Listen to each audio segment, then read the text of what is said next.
హరి ఓం తత్సత్. చపలం మమ హృదయ కపిం విషయద్రుచరం దృఢం బధాన విభో సాంబ సదాశివ శంభో శంకర శరణం మే తవ చరణయుగం.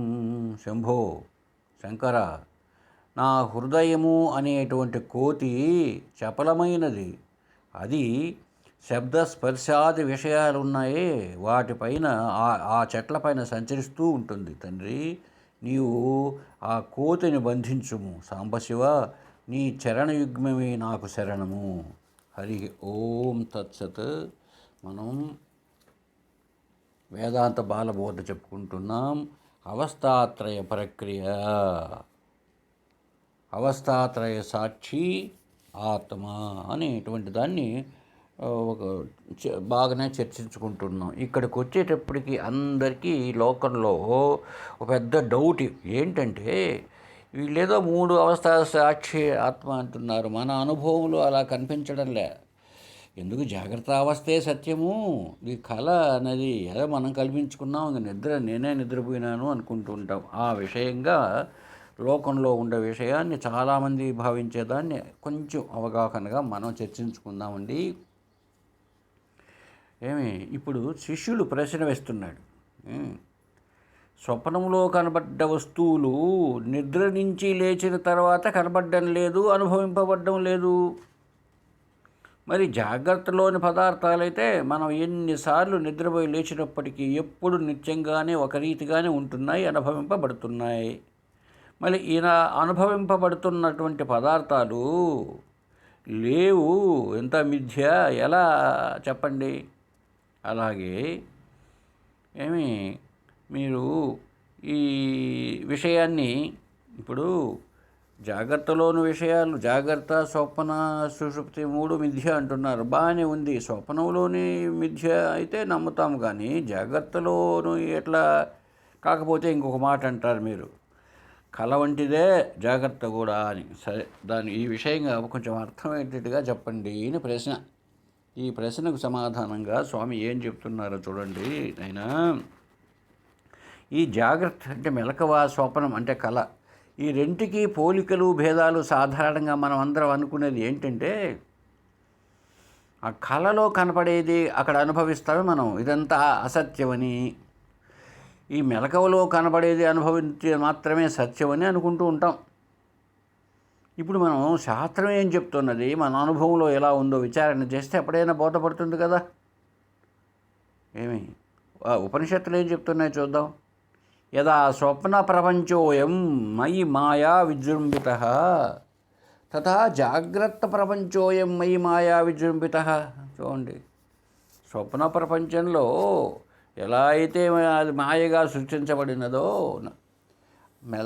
మెలకువలో కూడా అదే అంతే అని చెప్పబడుతోంది. అంతేకాదు, స్వప్నే దృష్టం సకలం హి మృష జాగృతి చ స్మర తద్విదితి. స్వప్నంలో చూడబడిందంతా ఎలా అసత్యం అనుకుంటున్నావో, అలాగే జాగ్రత్తలో చూడబడిందంతా కూడా మాయా అని, అసత్యమని ఏనైనా దృఢంగా నువ్వు నమ్ముతావో అప్పుడు మాత్రమే నువ్వు నిజానికి ఆత్మానందాన్ని పొందగలుగుతావు. అలా కాకుండా జాగ్రత్త సత్యము, మాయా అసత్యము అనుకొని ఏదేదో భావిస్తే తప్పు అది. చూడు, ఒకసారి భాగవతంలో అక్రూరుడు చెప్పాడు. అక్రూరుడు ఏం చెప్పాడు? కలలంబోలెడి పుత్రమిత్ర వనితాగారాది సంయోగముల్ జలవాంచారతి ఎండమావులకు ఆశల్ చేయు చందంబునన్ తలతున్ సత్యములంచు మూఢుఢ వృధా తత్వజ్ఞుడన్. నేను ఎటువంటి వాడిని? మూఢుడా, నేను మూఢుడను, తెలుసుకువాణ్ణి, నిజతత్వాన్ని తెలుసుకునేటువంటి శక్తి లేని వాణ్ణి. వృధా తత్వజ్ఞుడన్, ఆ తత్వం అంటే ఏంటి? సత్యమైనటువంటి ఆత్మను తెలుసుకోలేని వాడిని. ఎండమావుల్లన్ ఆశలు చేయు చందమునన్ జలవాంఛారతి. నీళ్లు కావాలనుకొని పోయి ఏమైనా నీళ్లుండే బావి దగ్గర, వంక దగ్గర, నది దగ్గర ఉండాలి. కానీ ఏం చేశాను తెలుసా? నేను ఎండమావులకు ఆశలు, ఎండమావుల దగ్గర పోయి నీళ్ళు కావాలి తప్పి తీసుకుందామంటే అవుతుందా?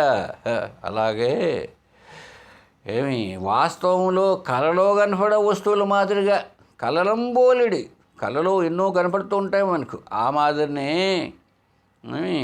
అసత్యాలైన భార్య, పుత్రులు, మిత్రులు, భూములు ఇవంతా కూడా సత్యంగా భావిస్తున్నాను.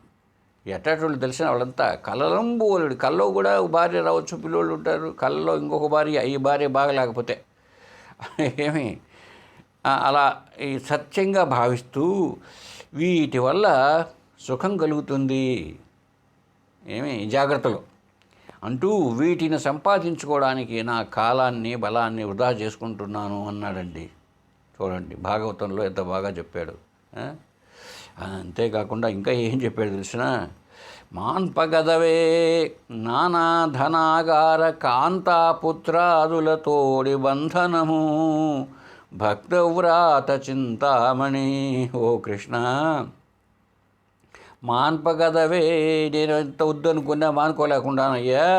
ఏం మానుకోలేకుండావో? నానా ధన ఆగార కాంత పుత్రాదులతోటి బంధనం. అది ఈ భార్య, బిడ్డలు, ఈ స్నేహితులు, ఈ భూములు, ఈ భవనాలు అంతా ఉన్నాయే, వీటితో ఉన్నటువంటి ఈ బంధాన్ని నాకు మానిపోయేవయ్యా కృష్ణ అని ప్రార్థించాడు.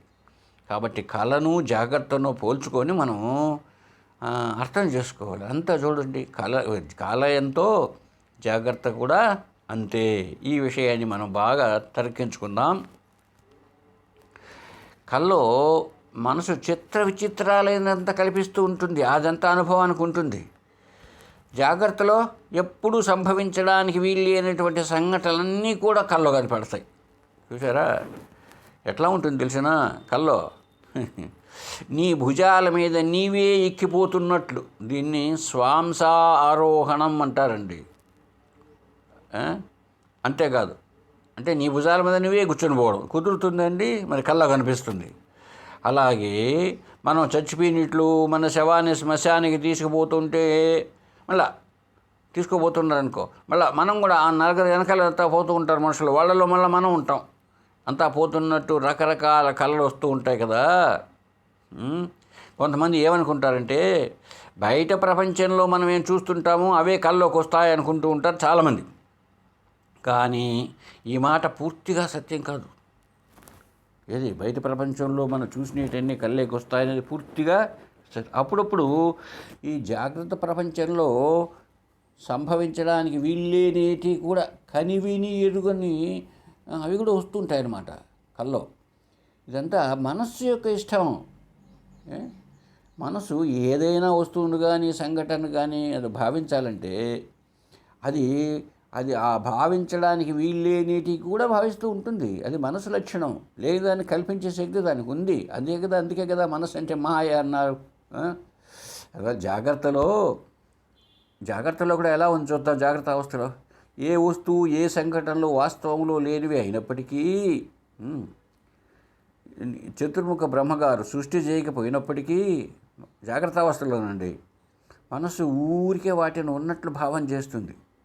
అంతా జగత్తంతా ఆ బ్రహ్మదేవుడు చేసినాడని మనం అనుకుంటూ ఉంటే మన మనస్సు రకరకాలు ఎట్లా చేస్తుంది? గారడి, ఇదంతా ఒక గారడిగా చేసేస్తుంది. ఇది మన మనస్సే ఏదంటే అది ప్రయత్నాలు చేస్తూ ఉంటుంది. ఇంకా కొంతమంది ఏమంటూ ఉంటారంటే జాగ్రత్త అవస్థలో వస్తువులు ఉంటాయి కదండి, ఇవన్నీ మనం ఈ కన్ను, ముక్కు, నోరు, చెవి అనే ఇంద్రియాలతో అనుభవిస్తున్నాం. కంటితో చూస్తున్నాము, ముక్కుతో వాసన చూస్తున్నాం, చేత్తో ముట్టుకుంటున్నాం. ఇవి ఎంత సత్యమైన అనుభవం కలుగుతోంది. మరి కళకు జాగ్రత్తకు పోలిక ఎలా? ఎందుకంటే జాగ్రత్తలో ఇంద్రియాలతో జాగ్రత్తలోని వస్తువులను సంఘటనలు ఎంత సత్యంగా అనుభవిస్తున్నామో చూడండి ఆన్సర్. జాగ్రత్తలో మన ఇంద్రియాలతో కదా అనుభవిస్తున్నాం. అలాగే కల్లో కూడా కళలోని ఇంద్రియాలతో కళలోని వస్తువులు సంఘటనలు అనుభవిస్తాం కదా. ఇప్పుడు కళ జాగ్రత్త రెండు ఒకటి కాదు అంటూ నువ్వు మెలకువలన్నీ నేను తగులుతున్నా చూస్తున్నా. అవునయ్యా, సమాధానం ఇచ్చారు దానికి. కల్లో కూడా నువ్వు కల్లో ఉండే వస్తువును కల్లో ఉండే చేతులు దాంతో స్పర్శ చేస్తున్నావు. జాగ్రత్తలో నీ కంటితో నీ పక్కనే ఉందనుకో పాము, ఎంత భయపడతావో. కల్లో పాము వస్తే అంతే భయపడతావు. అక్కడ కళ్ళతో చూసినట్టే కదా నువ్వు భయపడ్డావు, కల్లోనే భయపడతావు. మెలకువలో ఎంత భయపడతావు, కల్లో కూడా అంతే భయపడతావు. అయితే ఎక్కడి నుంచి వచ్చిందంటే మనకి డౌటు చెప్తున్నారు స్వామి. కళలోంచి లేచిన తర్వాత కళలోని వస్తువులు సంఘటనలు మన జాగ్రత్తలోని ఇంద్రియాలకు కాని రావడం లేదు, అది వచ్చిన ఇబ్బంది. కళ్ళలో సంఘటనలు ఎంత మెలక వస్తానే ఈ కళ్ళు, ముక్కు, నోరు, చెవి ఉన్నాయి, వీటితో కనపడడం లేదు అది. అందువల్ల కళ్ళోటి అన్నీ అసత్యాలు అంటాం. ఒక అవస్థలోని వస్తువులు ఆ అవస్థలోని ఇంద్రియాలకు మాత్రమే సత్యములు అవుతున్నాయి. వేరే అవస్థలోనికి ఎట్లా సత్యమవుతాయి? ఇప్పుడు కళ అనేది ఒక అవస్థ, ఆ అవస్థలో కళ్ళతో ఆ పామును చూసాం, మెలకువలో కూడా ఇక్కడ మన ఇంద్రియాలు ఉన్నాయి, వీటితో అనుభవిస్తున్నాం. అయినా దానికి దీనికి పోలుస్తాం. మెలకువలో ఇంద్రియాలు ఎంత సత్యమో కళలో ఏదైనా ఒక గొడవ జరిగితే అక్కడ ఉండే ఇంద్రియాలకు అంతే సత్యం. అంతేగాని ఈ స్వప్నావస్థలోని వస్తువులకు జాగ్రత్తలోని వస్తువులకు ముడిపెట్టేసి మనం స్వప్న వస్తువులంతా అసత్యం, మెలకువలోటి మాత్రమే సత్యం అని అనుకుంటూ ఉంటాం. ఏమండి, ఇప్పుడు నీ వేలుతో నువ్వు పొడుచుకున్నట్టు కళ వచ్చిందనుకో, కళ్ళలో మెలకువలు పొడుచుకున్నావు, కళ్ళలో కూడా అదే విధంగా కళ రావచ్చు, కళ్ళ ఉండొచ్చు. ఏమండి, ఇప్పుడు కళ మెలకువ ఒకటి కాదు అని అనుకున్నావా? చూడు, నేను ఒక్క ఉదాహరణ చెప్తున్నా నీకు, నువ్వు ఊహించుకో. నువ్వు కలగంటున్నావయ్యా, కలకత్తా నుండి రైల్లో ప్రయాణం చేస్తున్నావు, ఇది నీ కల్లో వచ్చింది. కలగంటున్నావు నువ్వు, నీ కల్లో కలకత్తా నుండి రైల్లో ప్రయాణం చేస్తున్నట్టుంది. అయితే నువ్వు నిజంగా ఎక్కడ ఉంటున్నావు? నువ్వు నిజంగా ఉండేది రాజంపేటలో. అంటే నీ శరీరం రాజంపేటలో పక్క మంచంలో పడుకోనుంది, కళలో కలకత్తా నుండి రైల్లో ప్రయాణం చేస్తున్నావు. అయితే అసలు కరెక్ట్గా ఆ టైంలో ఇంట్లో దొంగోడు వచ్చేసాడు, ఏదో సొత్తు దొంగలించేసి వెళ్ళిపోయాడు. నువ్వు నిద్రలోంచి లేచేటప్పటికి తలుపులు తెరిచి ఉన్నాయి. ఇక్కడే రాజంపేటలో మీ ఇంట్లో బీరువాలో దాచిపెట్టిన నాగలు అంతా గోయిందా మాయమైపోయినాయి. ఇప్పుడు నిజానికి దొంగ కదండి నీవు, కళ వేరే ఇది అని కదా నువ్వు అనేది. నీ వాదన ప్రకారం నువ్వు ఎట్లుండాలి చెప్పవు? నీ వాదన ప్రకారం నువ్వు ఏమనాలంటే, రాత్రి నేను ఇక్కడే పడుకోనున్నాను, కలగంటున్నాను, నా కల్లో నేను ఎక్కడున్నాను? కలకత్తాలో రైలు బండి కనపడింది, ఆ రైల్లో ఉన్నా. అక్కడ దొంగోడు ధనం అపహరించడంలే, అందుచేత పెట్టులో డబ్బు పోవడం, ఇంటి తలుపులు తెరిచి ఉండడం, ఇదంతా కూడా అసత్యం అనలే. ఇలా వాదించి వెరివాడు ఎవడు ఉంటాడా? ఏమండి, కాబట్టి ఎవడో ఉండడు. ఎందుకని? ఈ విధంగా ఇప్పుడు జాగ్రత్తలోని వస్తువులు అసత్యాలే, కల్లో ఎట్లయితే అసత్యాలో కల్లోని వస్తువులు, జాగ్రత్తలోని వస్తువులు కూడా అసత్యాలే.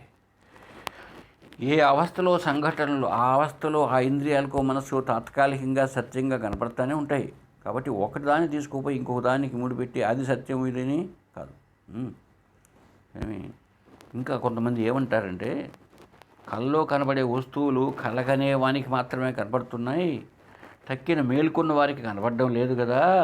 ఇప్పుడు నిద్రపోతున్నారు నలుగురు ఇంట్లో, ఆ ఒక ఆయన కళ్ళు అన్నీ కనపడుతున్నాయి, వాడికి వీడికి అవి కనపడడం లేదు కదా.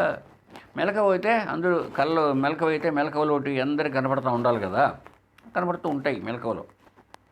కల్లోటి కలగనే వానికే కదా. కాబట్టి జాగ్రత్త అవస్థలో అయితే ప్రతి వాడికి ఒకే రీతిగా కనపడుతుంటాయి. కాబట్టి కళ జాగ్రత్త రెండు ఒకటే అని ఎలా చెప్పగలుగుతారు అంటారు కొంతమంది. చూడు నాయనా, జాగ్రత్తలో ఉన్న వారందరికీ అన్ని వస్తువులు ఒకే తీరుగా ఎట్లా కనపడి అనుభవంలోకి వస్తున్నాయో, అలాగే కళలో కూడా కళలోని మనుషులకు అందరికీ కళలో వస్తువులు కనపడతాయి. ఏమి ఒకే విధంగా కనపడతాయి. వ్యవహారం చేస్తారు కదా కళ్ళలో కూడా. ఇప్పుడు కళ్ళలో నీ తోటలోకి మేకలు వచ్చి నీ చెట్లను తింటుంటే వాటిని బయటికి తోలరా వెధవా అని నువ్వు కళ్ళలో నీతో సంబంధం పెట్టుకున్న నీ నౌకరుతో చెప్పావు కళ్ళలో. వాడికి కూడా మేకల వల్లనే కనిపిస్తున్నాయి, వాడికి పందుల వల్లే కనపడుతున్నాయా కళ్ళలో? లే. ఇప్పుడు నువ్వు జాగ్రత్తతో పోల్చుకుని మెలకువ అనద్దు. కళలో ఉన్న కళ అనేది కూడా జాగ్రత్త ప్రపంచం లాంటిదే. నువ్వు వచ్చిన సందేహం అంతా కళ వేరే, జాగ్రత్త వేరేనే ఉంటాయి సంఘటనలు. ఎందుకు? అదొక ప్రపంచం, స్వప్న ప్రపంచం, ఇది జాగ్రత్త ప్రపంచం. నువ్వేమంటావు? అది మిథ్య, ఇది సత్యం అంటున్నావు. అక్కడ వచ్చింది ఇబ్బంది. కళ అబద్ధము, మెలకువ మాత్రమే సత్యం. ఇంకా కొంతమంది ఏమంటారు, కళ్ళలో ఏదైనా వస్తువులు కనపడితే 10 నిమిషాల్లో అరగంట ఉంటాయి, టకిన మెలకువ వస్తానే కళ్ళు ఎంత పోతాయి. ఈ జాగ్రత్తలో వస్తువులు కానీ ఇవంతా ఉన్నాయే చాలా ఏళ్ళుంట్లే ఉంటున్నాయి మన ఎదురుగానే. కనుక కళ్ళలో వాటి వల్ల ఆ మాదిరిగా లేవు కదా మెలకువలు అంటే అని అంటూ ఉంటావు. చాలామంది అంటూ ఉంటారు ఇదే డౌట్. కళ్ళలో కొద్దిసేపే కదా, మరి మెలకువలో ఉన్న వస్తువులు ఎన్నేళ్ళైనా ఉంటాయి కదా. అది అయితే నువ్వు ఎట్లా చెప్తున్నావో తెలిసిన నాయన ప్రశ్న. నువ్వు 10 నిమిషాలు అంటే అని అంటున్నావే, 10 నిమిషాల టైం ఎట్లా లెక్క కడుతున్నావు? కళ్ళలో 10 నిమిషాల్లోనే పోతాయంటున్నావే, ఆ 10 నిమిషాల టైము ఎక్కడిది? అది జాగ్రత్తలో నువ్వు వాచి చూసుకొని ఈ జాగ్రత్తలో ఉన్న పంచాంగాల గడియారాలు చూసి చెప్తావు. ఎందుకు నువ్వు చెప్పేది? కళలో 10 నిమిషాల సేపే ఉంటాయి కదా, మెలకువ వస్తే ఉండవు కదా అని. అయితే కళలో టైం ఎంత, మెలకువలో టైం ఎంత? నువ్వు మెలకువలో ఉన్న టైంని పోల్చుకొని చెప్తున్నావు. ఏ అవస్థలో ఉన్నటువంటి టైము ఆ అవస్థలోనే కదా ఉండాలా. కళ్ళలో ఎట్లా ఉంటుంది తెలిసిన? ఆ 10 నిమిషాల్లోనే నువ్వు 5 ఏళ్ల పిల్లవాడిగా ఉంటావు, పెద్దోడు అయిపోయినావు, రిటైర్ అయిపోయి నువ్వు ఆ క్లబ్లో కూర్చొని పేకాట ఆడుతున్నావు. ఇప్పుడు కళ టైం ప్రకారం నువ్వు అన్నట్టు 10 నిమిషాల్లో జరుగుతుందా? కాదు. మరి అట్లా ఎందుకు కనపడ్డావు? నువ్వు పిల్లవాడిగా ఉన్నావు, చదువుకున్నట్టున్నావు, ఉద్యోగం చేసావు, రిటైర్ అయినావు అని కళ్ళకు చూసావు కదా. మరి అది ఎంతకాలం? 10 నిమిషాలా? కాబట్టి నువ్వు చిన్నోడిగా ఉన్నావు, పెద్ద అంతా కళ్ళ ఉంది కదా మరి వ్యవహారం. అందువల్ల టైము ఈ జాగ్రత్తలో టైం తీసుకొని దాన్ని కలపగాకు. దానిదే దీనిది ఇదే. కాబట్టి కళలో ఎంత సత్యాలో జాగ్రత్తలోని కూడా అంతే సత్యాలు. కళలోని అసత్యాలని మనం అనుకుంటూ ఉంటే జాగ్రత్తలోని కూడా అలా అనిత్యాలే. అంతేగాని ఒకటి సత్యమై ఇంకొకటి అసత్యం ఎట్లా అవుతుంది? అయితే 2 అవస్థల్లో మిగిలి ఉండేది మన అనుభవమే. అనుభవం ఒక్క మనస్సుకి నీకే. 2 అవస్థలు అబద్ధములే, అనుభవం మాత్రము పోదు. ఆ అనుభవమే ఆత్మానుభవం, జ్ఞానం. రెండిట్లో ఇట్లా ఉందన్న ఆత్మజ్ఞానమే. దాని పాటికది, దీని పాటికది. ఇంకా విచారణ చేసి చూద్దాం. చూడు, కళలో ఉన్న వస్తువులు ఎక్కడ జరిగినా అక్కడ జరిగిన వ్యాపారాలు మంచి చెడ్డలన్నీ కళలోని టైం లెక్క ప్రకారం ఉంటాయి. ఒకడు పెళ్లి చేసుకున్నాడు, పెద్దవాడైనాడు, ఏమేమి పనులు చేసి 30-40 ఏళ్ళ వయసులో చచ్చిపోయినట్టు కళ వచ్చింది. ఇదంతా కళ్ళలో టైం స్టాండర్డ్ ప్రకారం 30 ఏళ్ళు గడవడం సత్యంగా కనపడుతుంది కదా. మనం కళ్ళలోనే ఒకరోజు కళ 10 నిమిషాలు 5 నిమిషాలు వస్తే వాడు పెరిగి పెద్ద అయినట్టు, పెళ్ళి అయినట్టు, మరి చచ్చిపోయినట్టు కూడా వస్తుంది. అందువల్ల మనం చేసేటువంటి ఆలోచన ఏంటంటే, నిద్ర నుంచి లేచి నేను 3 గంటలు పడుకున్నా, 5 గంటలు లేచా, ఈ 2 గంటల్లో కొంతసేపు అరగంట కలగన్నానని ఆ కళ టైము జాగ్రత్తలోని గడియారం టైం లెక్క పోల్చుకొని అరగంటే అంటున్నావు. అయితే కళలోని టైం లెక్క ప్రకారం అక్కడ వాళ్ళ లెక్క ఎట్లా ఉంది? 30-40 ఏళ్ళు జీవించి చచ్చి కూడా పోతున్నాడు. మరి ఆ టైం వేరే కదా. కాబట్టి కళలోని టైంను జాగ్రత్తలోని కాలానికి కట్టి నువ్వు టైం దానికి కొంచెం సేపు జాగ్రత్త కాలం అనడం తప్పు కదా. బాగా తెలుసుకో. అందుచేత జాగ్రత్తలో జాగ్రత్త కాలమానంతో వస్తువులు ఎలా చాలా కాలం చాలా ఏళ్ళు ఉంటున్నావో అట్లాగే కళలోని కాలం ప్రకారం అది కళలోని వస్తువులు కూడా చాలా కాలం ఉంటున్నాయి. ఆ? ఒకవేళ ఏమయ్యా అట్లా కాదు, నేను చెప్పేది రైట్ అంటావేమో చూడు, జాగ్రత్తలోని కాల ప్రమాణం ఉందే, స్టాండర్డ్ ఆఫ్ టైం, దాంట్లో లెక్కగట్టి కళ కొంచెం సేపు ఉన్నింది అంటున్నాను. అయితే కళలోని కాల ప్రకారం చూస్తే అక్కడ 50 సంవత్సరాలు అంటున్నావే మెలకువలో ఒకటి నువ్వు, అది జాగ్రత్తలో 2 గంటలే అయింది అనుకో, అక్కడ 50 ఏళ్ళు బతికినట్టుంది. నీకు కళలో 2 గంటల సేపే అయింది. మరి కళలో ఎక్కువ కాలం అయింది కనుక కళ సత్యం, జాగ్రత్తలో తక్కువ కాలం అయింది కనుక జాగ్రత్త అసత్యం అంటావా? ఏమి కల్లో పుట్టి పెరిగేవాడు 50 ఏళ్ళు అయింది అని, లేదా షష్ఠి పూర్తి 60 ఏళ్ళు అయింది, షష్ఠి పూర్తి కూడా చేశారు కల్లో. అబ్బా ఎంత టైము, ఆ టైం సత్యము. ఎన్నేళ్ళు వాడు పుట్టి పెరిగి మళ్ళీ రేపే షష్ఠి పూర్తి చేసుకున్నాడండి ఒకడు కల్లో, ఇంత జరిగిపోయింది ఆ 10 నిమిషాల కాలంలోనే. ఎన్నేళ్ళు అయింది? 10 నిమిషాల కాలం ఈజ్ ఈక్వల్ టు అక్కడ 60 ఏళ్ళు అయింది, 60 షష్ఠి పూర్తి కాబట్టి. కాబట్టి అది సత్యం. నీ మెలకు టైం 10 నిమిషాలే, ఇది అసత్యం. కళ సత్యము, జాగ్రత్త అసత్యము అయిపోయింది. అంతేకాదు, ఇంకా చూడు ఒక్కసారి ఈ ఆకాశము కారణము గురించి. కల్లో జాగ్రత్త అవస్థలోని దేహాలతో పడుకున్న మంచం మీదనే ఉండగా మానసిక దేహంతో వందల కొద్ది 2 రోజులు ప్రయాణం చేస్తున్నావు. ఏమండి కల్లో ఎట్లా ఉంది చూడు, ఈ మంచం మీదనే పడుకొని ఉంటాం.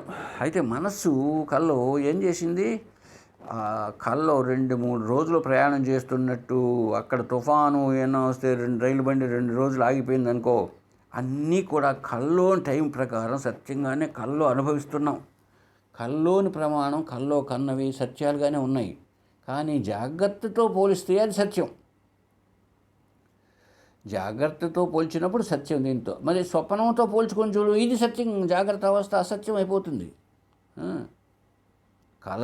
కళ విషయంగా నువ్వు కళను సత్యంగా భావించి కళ విషయంగా పోలిస్తే జాగ్రత్త అసత్యం అయిపోతుంది. కళ్ళు ఒకే విధంగా కనపడతాయి అన్నీ అంటున్నావు నువ్వు.